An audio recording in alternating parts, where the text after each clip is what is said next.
Olá, olá! Estamos de volta aqui com a aula 7 sobre geografia urbana, os conceitos da geografia urbana.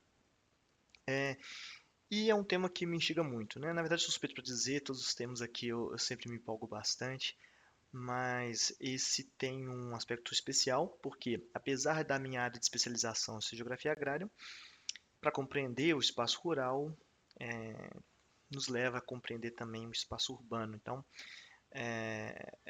inclusive dentro da FMG, né, no IGC, onde eu fiz o meu doutorado, a, a linha mais forte, por assim dizer, é a geografia urbana, então é algo que me leva bastante à empolgação. Então, meu desafio aqui enquanto professor é tentar, né, infelizmente, abreviar tantas coisas que eu gostaria de passar aqui, mas ter que ser objetivo enquanto o que é mais pertinente, né, para a prova. E aí, pensando nisso, pensando nesse grande escopo de assuntos que temos que falar, e sempre, né, estudando a prova para fazer a aula, é sempre uma aula direcionada para aquilo que cai na prova, eu resolvi reorganizar, redistribuir o conteúdo da aula 7 e aula 8. Então, portanto, saibam disso. Para assistir aqui a aula 7, ela não vai abranger toda a dimensão da geografia urbana necessária para a prova, ela tem que ser completada com a aula 8. E eu dividi da seguinte forma: em vez de fazer essa primeira aula sobre a urbanização do espaço mundial e a 8 como espaço, urbanização do espaço brasileiro, resolvi colocar essa primeira como conceitos. Eu vi que geralmente isso funciona melhor, né? Dependendo do objetivo da aula, geralmente funciona melhor porque é muito importante entender, estar muito afiado com esses conceitos, aprofundar nesses conceitos, nos processos também, que nós vamos falar aqui, para depois poder aprofundar. Né? O senso comum confunde muito a compreensão dos termos técnicos. Eu percebo muitas dúvidas da base da geografia urbana para conseguir discutir questões mais aprofundadas. Tá? Então é isso que nós vamos ver nessas duas aulas. Estou aqui apresentando as duas aulas. Dessa aula que nós vamos falar mais de conceitos, processos, vamos sim dar uma pincelada com casos, temas, né, exemplos palpáveis, mas vamos deixar para falar sobre dados, né, mais concretos, análise de casos, mais para a aula 8, que nós vamos analisar um pouco do espaço mundial, porque de fato cai na prova, mas focando no espaço do Brasil, que é o que mais tem questões a respeito disso, né? Então vamos lá, iniciando então a aula 7. Geografia urbana, conceitos, mas entenda aqui também como processos, tá bom? Então vamos lá, olha só. O que é uma cidade? Essa pergunta aí pode parecer até um pouco boba, mas não é. Né? Definir o que é uma cidade, eu pergunto isso muito, né, em sala de aula para os estudantes e eu vejo muitas definições que, primeiro, ou são genéricas demais e acabam descrevendo coisas que também não são cidades, ou uma definição pela negativa, algo que não é muito bom, né, no campo científico, definir algo por aquilo que ele não é. Não é interessante fazer isso porque, bom, algo é porque ele não é aquilo, né, fica estranho. Enfim, essa pergunta é algo complexo porque imagino que quem me assiste aqui é morador de uma cidade, isso porque 85% da população brasileira é urbana, mas também porque hoje está muito. E mesmo uma pessoa que não seja da área urbana conhece muito, né? Já tem bastante hábito de estar numa cidade. E mesmo estando numa cidade, sempre estar muito habituado com o espaço urbano não é o suficiente para dizer o que é esse espaço urbano. Né? Por isso que eu digo aqui que a cidade, né, a definição de cidade, esbarra em muitos problemas conceituais sobre a construção do espaço, né? E aqui nós temos duas imagens, uma que tenta passar, né, essa daqui tenta mostrar ali a periferia sul da metrópole de São Paulo. É interessante, né, porque é aquela mancha urbana que vai até ali um certo momento, até um certo horizonte, depois passa para um outro tipo de construção do espaço, com barragens e vegetação, né? Barragens artificiais, mas bastante vegetação e relevo, né? E ali depois tem aquela queda, né, no terceiro horizonte, que seria a descida do Planalto ali do Planalto, né, que vai descer ali para a Baixada Santista e chegar no mar. E nessa outra imagem aqui, nós temos um conjunto de prédios altos, espelhados, bem assim, juntos, que é o centro de Londres, o centro, eles chamam de City, que é o centro empresarial londrino, né? Por isso moderno e tal. E definir o que é isso, né? É bem interessante. Mas a gente pode aqui, inicialmente falar sobre concentrações. São espaços de concentração de edifícios, fluxos de pessoas, cargas, veículos, informações, onde tem muitas vias, capitais, empregos e desempregos, espaços de lazer, cultura. É um apanhado de concentrações, né?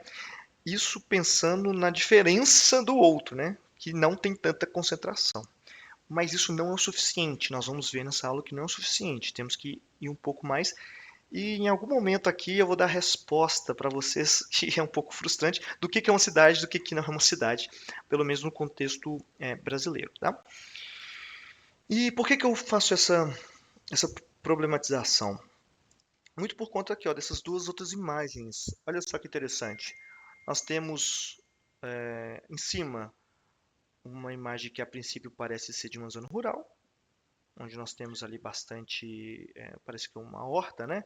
Conjunto ali daqui eu vejo couve, né? Ali uma ideia de estufa em cima de mudas menores. E quando você acha que ali pode ser algo parecido com um espaço rural, na verdade é um conjunto de hortas urbanas no município chamado Sete Lagoas, em que embaixo da linha de transmissão, onde não é permitido construções, né, de edificações, a prefeitura há um bom tempo já concedeu para alguns moradores para poder produzir alimentos ali. Então é no meio de uma cidade média, muito industrializada, com esse espaço, com essa construção do espaço. E na outra imagem aqui, temos um conjunto de casas, ruas, ali no meio de algumas pastagens, né, algo assim, algumas outras plantações, mas que é um bairro rural, né? É uma área que não é considerada urbana, segundo as definições do que é cidade e o que não é, né?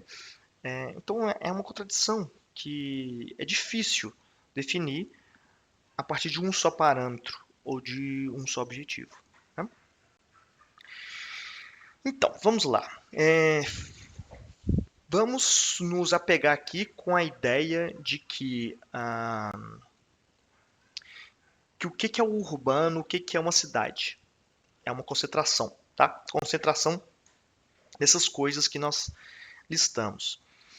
E pensando nessa concentração, pensando no fato de se concentrar ser um fenômeno espacial, a concentração dessas coisas em algum ponto, ou em alguns pontos, nós temos essa leitura muito interessante, muito complexa, mas aqui eu tento apresentar de forma muito mais abreviada, que é a ideia desses, podemos dizer aqui, dessas lógicas que orientaram e orientam a concentração de pessoas em determinado local. Tá?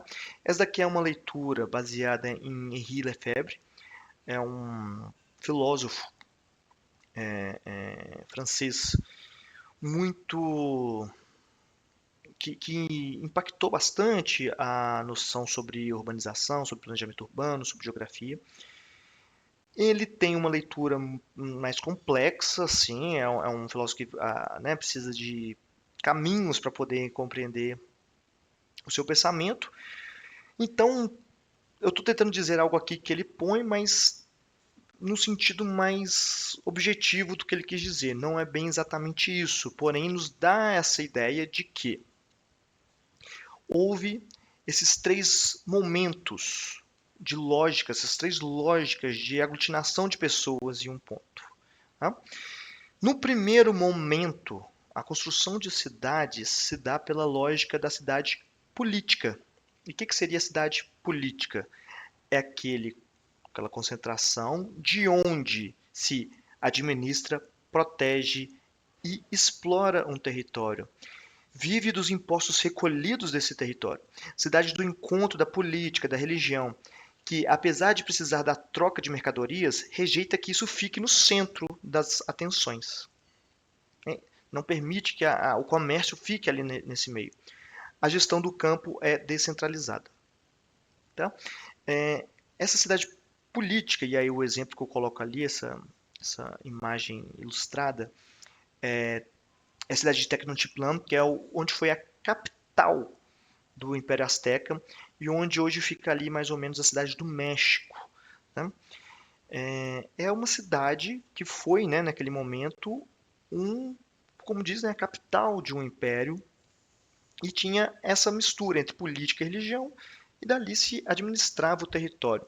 Aqui a ideia não é analisar historicamente qual que é a função dessas cidades, como que se organizava, como que, enfim, né, as várias cidades-estado que existiram, né, pegando ali Atenas e Roma e Machu Picchu, enfim, outros exemplos de cidades políticas, mas que a lógica, o importante aqui é a lógica. Por que que se reúne pessoas num ponto? Por que que se constrói edificações concentradas num ponto? Para essa finalidade.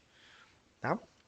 Num outro momento, nós temos a cidade comercial, que aí o mercado se torna central, onde se instala a igreja, o fórum, a prefeitura. Sim, porém, o mercado toma essa posição central da cidade. Tá? A cidade se torna um local de encontro das pessoas e da troca de produtos. Os burgos, inclusive, né, e aí quem está afiado na história vai lembrar, dos burgos, onde vai inclusive se originar a burguesia, eram cidades comerciais. Né?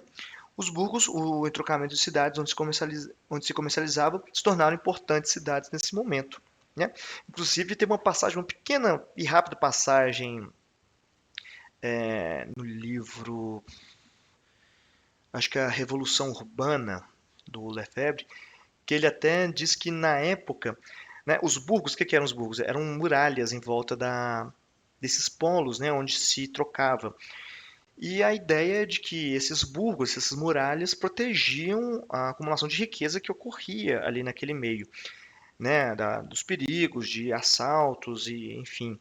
Mas em algum ponto ele fala rapidamente que, na realidade, na compreensão muito influenciada pelo cristianismo naquele momento e pela toda vamos dizer, toda a ideia de acúmulo, como era mal vista pela igreja naquele momento, se dizia que, na verdade, esses burgos protegiam o mundo, né, ao contrário, protegiam o mundo dos pecados que aconteciam ali naquela acumulação de riquezas. Né? Claro, isso aí é uma visão, não, igual eu disse, aqui não tenho capacidade de fazer essa análise histórica, mas acho muito interessante esse ponto que ele coloca. Mas isso é para entender que essa mudança da cidade política para comercial há uma resistência, há uma modificação do espaço e da função em que a cidade toma, né? Outra passagem da Lefebvre é dizer, até tem uma passagem da Bíblia, quando Jesus expulsa os comerciantes ali da frente dos templos, representaria ali na visão, né, no contexto do livro, representaria também uma ideia de não permitir que o comércio ocorra nesses locais sagrados, né? E esses locais sagrados eram o que as cidades eram naquele momento anterior. Né? Então, assim, são vários pontos que ele traz para a gente discutir isso. Mas o mais importante que nós temos que chegar é a lógica atual, a lógica da cidade industrial. Essa que é a lógica principal para se concentrar coisas em um ponto. Né? A indústria invade e se impõe à estrutura urbana, tanto modificando a estrutura, mas aproveitando dela. Primeiro, aproveita da concentração de mão de obra, infraestrutura instalada, mercado consumidor, mas depois transforma essa infraestrutura a seu favor. Concentração urbana, êxodo rural, extensão do tecido urbano, subordinação do agrário ao urbano. Esses são todos os pontos que Lefebvre coloca, né, como característica desse momento. Né? Inclusive tem uma inversão da lógica. As cidades cercam os campos. Né?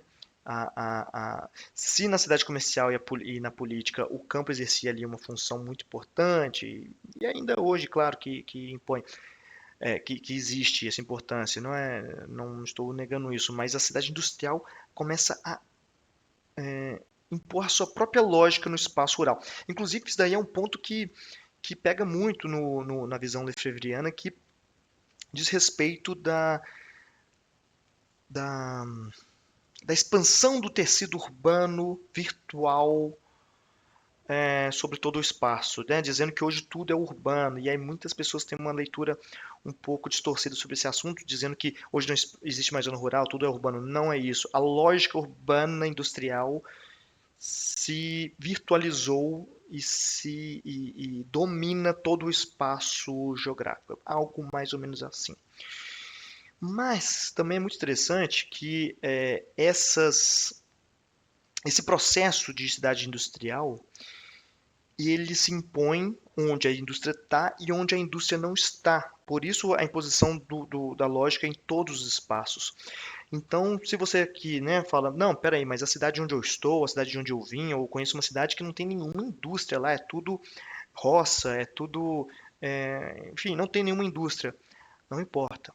Nós vamos ver que todas cidades, todas as cidades estão submetidas à lógica industrial, tendo indústria ali ou não. Tá? E ainda, para finalizar esse quadro que nós estamos preparando para entender um pouco a geografia urbana, é entender esse outro ponto aí, da implosão-explosão. Isso é um efeito que ocorre com as cidades industriais, colocado também como pelo Lefebvre, sobre a implosão e explosão, ou seja, quando a lógica industrial toma a cidade, aí a expansão urbana toma dimensões imensuráveis e tal, há uma implosão do centro, né? Então o centro dessas cidades se implodem pela hiperconcentração, hipertrofia urbana de um local, com muita concentração de edifícios, ou seja, de indústrias, de veículos, de pessoas, de capital. Né? Então aquela imagem que eu coloco ali do centro da City de Londres, né? Aqueles prédios, aquelas coisas muito concentradas ali. Mas também a explosão das periferias, do chamado também espraiamento do tecido urbano. Né? Essa dimensão em que as metrópoles tomam é algo que nós também temos que estar em mente. E por que eu falo que qualquer cidade, tendo ela indústria ou não, está submetida à lógica da indústria, da cidade industrial? Por conta disso, por conta das chamadas redes e hierarquias urbanas. Na medida em que as cidades se desenvolveram, também se estabeleceram redes entre elas de interdependência e também de hierarquia, que nós vamos ver com muita calma, na verdade, essa aula basicamente é explorando isso, né? Que essa hierarquia urbana pode se dar por vários critérios. Pode ser o tamanho dela, pode ser a importância que ela exerce, a história, mas há isso nós vamos ver que são vários critérios que podem estar misturados ou não. Mas todas as cidades estão conectadas e possuem uma hierarquia entre elas, tá? Na diferenciação do crescimento populacional ou de polarização que ela possui, tá? Um ponto que eu não posso deixar de falar, que eu sem querer pulei e eu vou ter que retornar, é que nesse ponto aqui, pessoal, porque eu lembrei disso porque é uma dúvida que sempre gera e é importante deixar bem claro. Atenção, hoje qualquer cidade é uma cidade sob a lógica industrial. Eu já falei isso, mas vou repetir. Quando estiver ali analisando, por exemplo, lógicas de cidade, porque Brasília é uma cidade política, porque ela foi feita para ser a capital do Brasil. Sim, foi exatamente isso. Ela foi feita para ser a capital do Brasil. Belo Horizonte também é uma cidade que foi planejada ali para ser a capital de Minas Gerais, tirando ali de Ouro Preto vindo para cá. Enfim, há outras cidades que foram feitas para ser capitais. Não significa que são cidades políticas. Não, tá? Isso eu estou falando de lógicas de orientação para a construção de concentração de pessoas. Hoje a lógica é industrial independentemente, tá? É independente disso, tá bom? Por mais, então, por exemplo, aqui a gente tem o exemplo da cidade de Marrakech, lá no Marrocos. Uma cidade que tem uma praça ali no meio, bem no centro da cidade, chama Almajá Finar. É uma praça que é até interessante. É uma praça que inicialmente, né, uma cidade muito antiga, inicialmente era para enforcamento de pessoas, então tem muito a ver com a cidade política, né, de punição, aquela coisa também misturado com a religião e tal. E hoje é uma praça de comércio, que isso assume, depois de outro momento, uma cidade comercial. Mas, independentemente do que foi, do que era e tal, hoje também está numa lógica industrial, tendo indústrias ou não. Porque hoje, por exemplo, se a gente for pensar no turismo, Marrakech, que é o exemplo aí que eu estou pegando da cidade comercial, é uma cidade totalmente voltada para o turismo, principalmente ali de europeus. Ou seja, é uma indústria também. Tá? Enfim, esses pontos a gente pode avançar, mas algo que eu quero deixar bem claro. Todas as cidades estão sob hoje a lógica industrial. Inclusive, esse exemplo aqui que eu dou da cidade industrial, para quem observar bem a ilustração, a imagem ilustrada, é um conjunto habitacional em São Paulo. Na verdade, desculpa, é um conjunto de conjuntos habitacionais em São Paulo, a cidade de Tiradentes. Isso é uma característica muito forte da cidade industrial, em que teve que separar espaços, partes daquele espaço para moradias em massa, de mão de obra para a indústria. Então, assim, não tem nenhuma indústria nessa imagem. Né? Eu fiz questão, inclusive, de colocar uma imagem que não fosse de indústrias para tentar deixar bem claro isso. Não se trata de indústrias, mas da lógica industrial que se impõe no espaço urbano. Tá? Essa parte aqui que eu já falei, né, sobre rede, hierarquia, regiões de influência, né, o que são as redes? Só para a gente passar aqui nos conceitos. São as relações dinâmicas estabelecidas entre cidades, depende do fluxo e frequência de pessoas, cargas e informações. Hierarquia é o reflexo do desenvolvimento desigual entre as cidades que define relações de poder entre cidades. Depende da população, estrutura, transporte, conexões, empresa, bancos e outros equipamentos de referência sociocultural, etc. E depois a região de influência. É o resultado desse processo histórico e geográfico que, inclusive, resultou nesse mapa aqui que o IBGE fez, inicialmente em 2008, depois teve uma revisão. E nós vamos falar muito sobre isso. Tá? Então não quero explorar agora esse momento, mas é só para dizer como que hoje se dá essa relação de rede e hierarquia urbana. Inclusive sobre esse esquema daqui embaixo, a ideia do esquema clássico em que a relação se dava da metrópole nacional, que seria o ponto mais importante, a tipologia mais importante do que é uma cidade, ou a função que ela toma no espaço, reduzindo ali para metrópole regional, centro regional, cidade local e vila. Isso aqui, gente, é a hierarquia, as tipologias de hierarquia urbana. Só que o esquema atual, visto a etapa de globalização, a ideia de acumulação flexível que estamos, esse esquema hierárquico dessa forma quebrou. Hoje é uma relação mais horizontal, em que a vila tem contato direto com a metrópole nacional, com a metrópole regional. Enfim, as coisas estão muito mais dinâmicas, tá? É um ponto que nós vamos também ter que explorar, tá? Mas, para finalizar a aula de hoje, esse bloco, quer dizer. Todas essas definições eu vou tentar organizar o pensamento nessas 4 categorias para a gente definir, caracterizar as cidades. Para a gente, pelo menos, tentar desviar um pouco da confusão que existe, uma confusão muito comum, tá? Sobre o que é, como definir, classificar, descrever uma cidade. Nós podemos descrever quanto ao tamanho da população. Então, olha, a população. Vamos começar lá de baixo. Cidade pequena. O que é uma cidade pequena? Na definição do IBGE, portanto, uma definição brasileira, oficialmente brasileira e oficial, é uma cidade que vai até 50 mil habitantes. Para ser exato, 49.999 habitantes. Isso é a definição de uma cidade pequena. O que é uma cidade média? De 50 mil habitantes a 499.999 habitantes. O que é uma cidade grande? Acima de 500 mil. Acabou. Isso é a definição. Tá? Cidade grande é acima de 500 mil.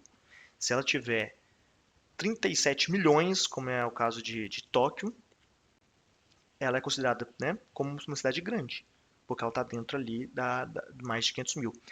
Para além disso, nós temos uma característica que não exclui a anterior, que é a cidade grande, não exclui, é uma característica a mais, que chamamos de megacidade.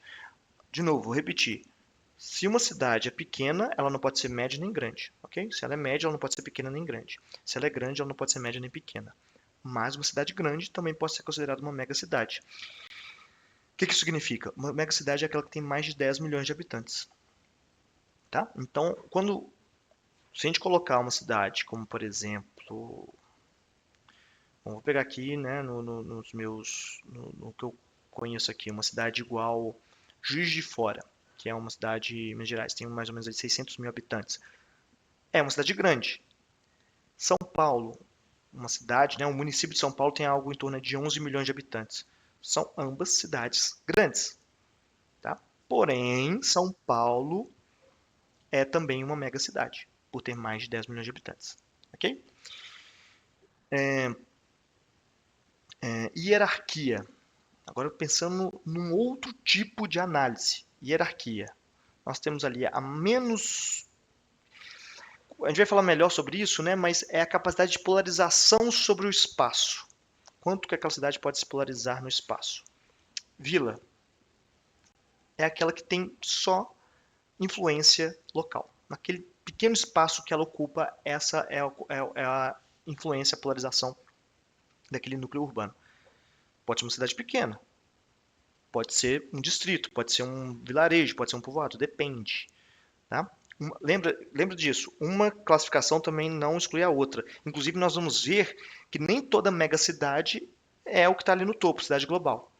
E nem toda cidade global é uma megacidade. Nós vamos ver essas diferenças. Tá? Então, pensa, são várias formas de categorizar, de classificar uma cidade.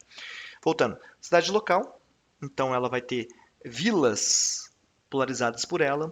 O centro regional vai ter cidades locais sendo polarizadas por esse centro regional. E aí por diante, metrópole regional, metrópole nacional. E por fim, nós temos a cidade global. No IBGE, a ideia de cidade global não é colocada, né? Então, no IBGE entende como metrópole nacional como a maior.